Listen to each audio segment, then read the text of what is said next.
நன்றாக புரிந்து கொள்ளுங்கள். சமயங்கள் எல்லாம் சைவம், வைணவம், சாக்தம், கௌமாரம், காணபத்தியம், பாசுபதம் போன்ற சமயங்கள் எல்லாம் வேதத்திலும் ஆகமத்திலும் பிரதிஷ்டை செய்யப்பட்டிருக்க வேண்டும்.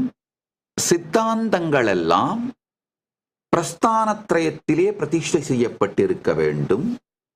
யூசுவலா எல்லா சமயங்களோட பியூர் சயின்ஸும் வேதம், எல்லா சமயங்களோட அப்ளைடு சயின்ஸ் பிரயோகம் ஆகமம்.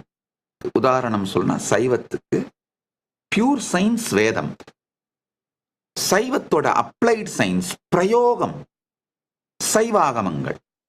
வைஷ்ணவத்துக்கும் வைஷ்ணவத்தோட பியூர் சயின்ஸ் வேதம், அவங்களுடைய அப்ளைடு சயின்ஸ் பிரயோகம் வைஷ்ணவாகமங்கள். அந்தந்த சம்பிரதாயத்திற்கு இருக்கின்ற அந்தந்த